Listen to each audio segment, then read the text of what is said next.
Oh, Mom? As I returned from shopping, I found my daughter, Madison, with a big belly, crouched at the entrance.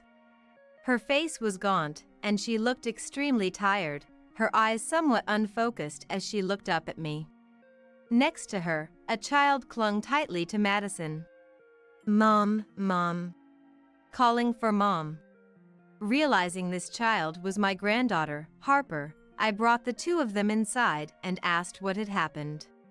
It turned out, Madison's husband, Stephen, had grown frustrated with her inability to move around much during her second pregnancy, and had left them in front of the house, abandoning them. Madison was clearly in her final month of pregnancy, visibly in need of care. Even though the days were warm with sunshine, the wind was cold. I couldn't help but feel angry, wondering what he intended to do if I hadn't been there. Stephen didn't seem like the type to do such a thing. Pregnancy isn't an illness, right? We have pregnant women at our company who work from home just fine. And Harper, she's always crying and so loud. My colleagues' kids never cry like that. When I finally called him, he sighed loudly on the phone, as if on purpose. An unemployed, obese, and noisy child is a nuisance. Let the parents take care of them for a while. Hearing that, I realized talking to him was futile. Fine by me. With that, I hung up and focused on caring for Madison and Harper. Half a year passed, and one afternoon in spring, Stephen called. Hey, what's going on? Your house is gone. I was puzzled at first, but then I understood. You finally noticed? After learning the truth, he was speechless, his face turning pale. My name is Scarlett, a 58-year-old housewife. My husband passed away about 3 years ago, leaving me alone, but I've never minded solitude. His study is filled with books, including his favorite novels, challenging research papers, magazine clippings, and diaries, making me feel close to him whenever I'm there. Sometimes, I spend time in the study, browsing through the stacked books. My daughter Madison, her daughter Harper, and Madison's husband Stephen live about a 30-minute drive away in the next town. Stephen works at a large company owned by his dad, holding a position as a department head at the young age of 33, and is even talked about as a future CEO. Madison and Stephen met at a beer party. When Madison went out with friends, one of them recognized a former classmate, which turned out to be Stephen. By chance, they worked near each other and started seeing more of each other, occasionally bumping into one another or going out for drinks with friends, eventually leading to a relationship. Madison wasn't the type to make the first move, often calling me, unsure of what to do. Well, I'm not sure either, but maybe just go out for a meal and enjoy yourselves? I couldn't offer much advice on love, not being very experienced myself. Unlike me, my husband had his fair share of romances, but when it came to our daughter's love life, I won't allow her to date someone strange like me. He was protective. It was funny hearing him call himself strange. Nonetheless, their relationship progressed smoothly, and by the time a year had passed, they came to announce their engagement. Stephen, being the son of a big company's president and his excellence in sales, had reassured my husband enough to entrust our daughter to him, he later told me. I too felt at ease sending off our daughter to such a respectable person. Soon after, the two married and moved to the next town to start their life together. Initially, Madison would come to visit us, sharing the joy of discovering her pregnancy and her anxieties about giving birth. Around 3 or 4 months after we learned of Madison's pregnancy, my husband passed away. He was involved in a traffic accident with a truck whose driver had fallen asleep at the wheel. Both Madison and I were shaken by the sudden news and found it hard to live calmly for a while. Rushing to prepare for the funeral and running around for company and government procedures, the days passed, and before we knew it, a month had gone by. What's strange is that I hadn't seen Stephen since he came to introduce himself for the marriage. Even at the funeral, he only showed his face for about an hour before disappearing quickly.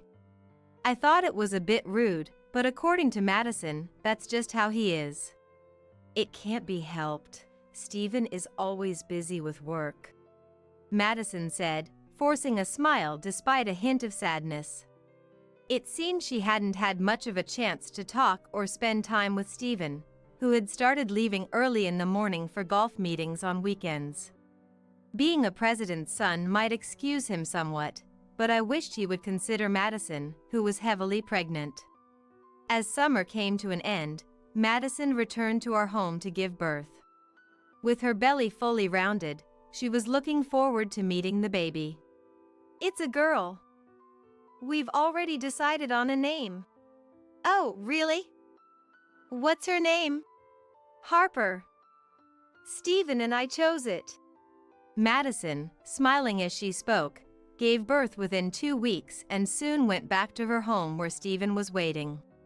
Madison, make sure to visit us sometimes, Harper too, I said over the phone, but Madison's reply seemed hesitant. Yeah, maybe, once things settle down, I'll come over. Though I felt something was off, I hoped it was just temporary. Madison was always busy with childcare and housework, and Stephen, who should have been reliable, often came home late or not until the morning. Even if he is the president's son, is his job really that demanding? I wondered aloud while eating lunch alone. Despite several calls afterward, the responses were the same. It had been 3 years since Harper was born, but I had only seen my granddaughter once, when Madison gave birth. I wanted to support Madison and had told her so many times over the phone, but her answers remained evasive and terse. Before a long weekend, I decided to call Madison once more. Hello, Madison? How have you been? I was thinking of visiting you and Harper soon. I knew too much interference wasn't good. Talking with close friends in the neighborhood, I learned that it's become less common to let grandparents see their grandchildren, and too much persistence could upset them, possibly leading to never being allowed to see them again. Madison was my own daughter, but I feared this call might lead to rejection, and I might have to give up. With these thoughts, I waited for Madison's response. Mom, I'm not feeling well lately and don't want to see anyone. Please, don't call for a while. Are you okay? If you're not feeling well, I'm even more worried. Should I bring over some food? I don't need it. Can we stop this? I'm going to hang up. Wait, how about Harper? And Stephen, is he doing well? Not caught a cold? You're too nosy, Mom. I want to raise my child on my own, so stop calling. Madison hung up, irritated. The call was short, but it shocked me profoundly. I had never imagined Madison felt that way about me. I thought I was being kind, but I was just being meddlesome, I thought, holding back sadness as I stared at the disconnected phone. Maybe she was tired and nervous from childcare, or perhaps I had been too interfering. Considering various reasons, I admitted there might have been fault on my side and decided to refrain from calling. But I couldn't help wondering, had the girl who used to talk to me so openly really changed this much? Despite my doubts and unwillingness to give up on seeing my granddaughter, I continued to call about once a month. But each time, I was met with a cold attitude and was not allowed to see Harper. Hey, are you feeling okay? My questions were often left unanswered, and sometimes the call would be disconnected right away. Hoping to at least get a sense of how things were, I decided to call Stephen. He was my daughter's husband, after all, and I thought he might know something about Madison's and Harper's situation. Stephen never answered the phone right away, but late one night, he returned my call and said, "Madison? Oh yes, she's fine. She's doing a great job looking after Harper. You don't need to worry. Madison has always been very responsible. Oh, that's good to hear. But could you tell her I'd like to see her sometime? Yes, of course. It's strange that Madison isn't answering her phone, isn't it? She's not usually like that. Quite troubling. Stephen's words felt insincere, as if he was feigning ignorance about the whole situation. I felt a bit uneasy about his tone, but my suspicions were confirmed about a month after that call.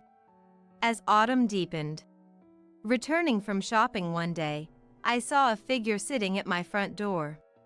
At first, I thought a homeless person might have mistaken my home for somewhere else. But as I got closer, I realized it was Madison. Madison? And that belly. And who is this child? I exclaimed in surprise. Madison's belly was noticeably larger, indicating a second pregnancy. Oh. Mom. Her face was gaunt, and she looked extremely tired, her eyes somewhat unfocused. Next to her, a child clung tightly to Madison. Mom, Mom. Calling for Mom. Realizing this child was Harper, I quickly unlocked my house and welcomed them inside, practically carrying them in. I settled them on the living room sofa and made some hot milk for them to drink. Harper cautiously sipped the still warm milk. It's cooled down, so it's okay. I reassured her, and Harper drank, leaving a white ring around her mouth. Turning to Madison, I began to ask about what had happened. So, what brought this on? Sitting outside like that. Where's Stephen? What happened to your home? Madison began to cry and looked down for a while before she told me. Take your time. I rubbed her back. After calming down, she explained that as her second pregnancy advanced, she struggled with household chores and childcare, which frustrated Stephen. He had driven Madison and Harper to the front of my house and left them there. Seeing Madison visibly in her final months of pregnancy made me furious, thinking about what would have happened if I had been away. How could he? I immediately called Stephen. He hadn't mentioned Madison's pregnancy during our last conversation, which would have prompted me to help sooner. After several rings, "Hi?" a lethargic voice answered. "Hello? Stephen, what's this I hear about you leaving Madison and Harper outside my house just now?" I asked angrily, but Stephen nonchalantly replied, "Well, that's how it is. Madison's been neglecting most of the household duties lately, using her pregnancy as an excuse. Even when I come home tired, there's no dinner ready." Not helping because you think it's all Madison's job? Don't you think you should be supporting your wife? Why should I help? House chores are the wife's job, Madison's job. I have my own work to do. It's only natural she takes care of the house since she's the housewife. Madison is pregnant. And thinking it's natural without any appreciation is just too ungrateful. Being pregnant isn't a sickness, right? We have pregnant women at our company who are working remotely just fine. And Harper, always crying and making a fuss. My coworker's kid never makes a peep. He exaggeratedly sighed over the phone. Unfit due to obesity and noisy kids are a nuisance. Let the parents take care of them for a while. The moment I heard that, I realized talking further was pointless. Fine by me, I said, hanging up, but Stephen's mocking laughter lingered in my ear just before the call ended. I managed to suppress my anger and frustration, focusing on what needed to be done. What needed to be done was taking care of Madison and Harper. Harper's clothes were stained, with food and juice spills turning into spots. Her hair also seemed to smell, so first, I decided to give Harper a bath. The spare clothes in the carry case were slightly dirty as well. We'll have to go shopping for clothes with Grandma tomorrow. 3-year-old Harper is talkative, chatting non-stop about her favorite foods, picture books, and characters from the kids' shows she's currently obsessed with. Madison, on the other hand, seemed exhausted from being overworked by Stephen, barely able to move from the couch. I hurriedly prepared sheets, making up a bed in an empty room upstairs for Madison to rest. Her skin was rough, and her hair was in disarray, presenting a pitiable sight. Call me anytime if you need anything. I'll take care of Harper, so you just focus on resting, okay? Madison nodded and quickly fell asleep, seeming relieved. The following 1 to 2 weeks were spent nursing Madison back to health and taking care of Harper. However, spending time with my granddaughter, whom I had not been able to see until now, was very fulfilling and not at all burdensome. It was hard for me to be strict when Harper would beg. Buy it, please. It was hard for me to be strict with that voice. Eventually, as she began to recover, she started to open up about her past. Stephen was kind before we got married. He respected my opinions, and we would discuss even the smallest things together. Those were the happiest times. But then, she grew sadder. As soon as we got married, it was like he became a different person, issuing orders. You can't rely on your parents. You must do all the housework perfectly. I just took it all in. However, she was allowed to return to her parents' house when Harper was born. In hindsight, it felt like brainwashing, being dominated. There was even a time he said I wasn't allowed to rely on you, Mom. So, was that why you hung up quickly when I called? Yes. Calls with you were forbidden too, so I had to hang up quickly. I'm really sorry. At night, after Harper had fallen asleep, we talked over ginger tea, and I felt an indescribable mix of anger and sorrow. Stephen, who had come to ask for her hand in marriage, never seemed capable of such actions. Yet, here he was, causing Madison such pain and even bad-mouthing her as an inconvenience. What's more, there was suspicion of him having an affair. I smelled perfume on him. He's not the type to wear it, especially not a woman's fragrance. When doing laundry, I noticed his shirts had a sweet scent. Really? Doubtful, but recalling his late returns and early morning arrivals, it seemed plausible. Madison, you've been through so much. You've done well to manage on your own. Considering how she juggled household chores and childcare while realizing her husband's infidelity, I couldn't help but express my admiration. No matter the defiance, she is my only daughter and family. Madison cried softly. The gentle autumn weather continued, dry but refreshingly cool compared to summer. Madison's due date was approaching soon. I did everything to pamper Madison and Harper, aiming for their emotional and physical recovery. About half a year passed, and it was spring. While I was preparing lunch, my mobile phone unexpectedly rang, so I stopped to answer it. The caller was Stephen. Yes, this is Scarlett. Hey, what's going on? Your house is gone. I was puzzled for a moment, but then quickly understood. Finally noticed, have you? I said with a half smile. Stephen had come to pick up Madison, Harper, and the newborn, only to find the house gone, turned into an empty lot with a for sale sign posted. The move and the house demolition had been completed last month. And Stephen must have just arrived, smugly, only to realize for the first time that nothing was there and panic called me. We moved. You've left the family to fend for themselves for half a year, leaving Madison, Harper, and the baby, all three, in my care, haven't you? Yeah. I came to pick them up now. Where are you? Came to pick them up, you say? Unfortunately, we've moved to a secure apartment, so telling you would be pointless.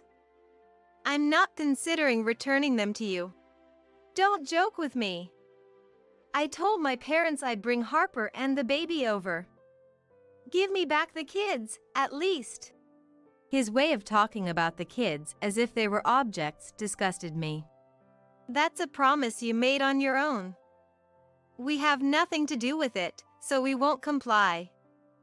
I'm busy here, so if you don't mind. Just then, the baby started crying. Perhaps Stephen heard the cry over the phone. He muttered softly, "Oh." But I hung up without paying him any mind and rushed to change the baby's diaper. In the next room, I could tell Madison was on the phone. "Yes, hello, what?" There was a bit of arguing, then Harper came out of the room looking like she might cry. "Mom is angry." She came to me, frightened. "It's okay. It'll be over soon." And I hugged her. And so, after about 10 minutes, the noise stopped and Madison came out. It was Stephen. He was demanding the address of the apartment we're now living in, but I flatly refused. I don't care if he wants to show Harper and the baby to his parents. I sighed, thinking he had tried the same thing with me. But maybe it was lucky he called. I got to say what I really wanted to. The matter with the lawyer? The matter in question was Stephen's infidelity. On that call, I told him we'd be getting a divorce through a lawyer. I'd also be seeking alimony for his affair. I just sent proof of your affair to your dad, and he was speechless. Over the past 6 months, Madison and I had hired a detective to investigate Stephen's infidelity, and the results confirmed he had been unfaithful. With 2 young children in such a challenging time, Madison couldn't stay silent about this betrayal. Stephen had not expected Madison to suspect his infidelity and was shaken by her knowledge. He must have been pale with shock over the phone. Knowing that his own parents were aware of the evidence was even worse. He was outraged, saying, "How dare I do such a thing, but those are my words." Considering his parents are quite strict, I wonder if they'll give him a hard time later? Madison's prediction proved accurate, and later, a meeting with Stephen's in-laws was arranged to discuss his actions. On the day of the discussion, the in-laws apologized first and accepted Madison's divorce. Stephen's dad was furious with Stephen, saying that a man who cheats despite having a wife and children is not needed. Even if he was a candidate for the next company president, and ended up firing him from his own company. In essence, Stephen was effectively dismissed. Furthermore, he relinquished custody of the 2 young children, allowing us to raise them. Of course, Stephen was also made to pay compensation and child support. As for Stephen himself, he was being chased for these payments and was also struggling to repay debts incurred from supporting his affair partner. He managed to find another job, but with a salary that couldn't afford a large house like before, he moved into a small, cheap apartment. After Stephen lost his potential as the next president, his affair partner cruelly left him. It seems she was not interested in Stephen himself, but was attracted to the title he held. Subsequently, Stephen tried several times to contact Madison, suggesting they try again or reconcile, but Madison deleted his contact information. The divorce was finalized smoothly, and Madison became single but not alone, with her children growing up well. Though Stephen and the in-laws settled their affairs, Stephen's dad, feeling responsible, continued to generously support Harper and the other child's upbringing beyond the agreed child support. Despite Madison and I repeatedly refusing, he insisted, so we accepted it for the children's future savings. We also shared photos and videos of our adorable grandchildren with the former in-laws and even video call when schedules allow.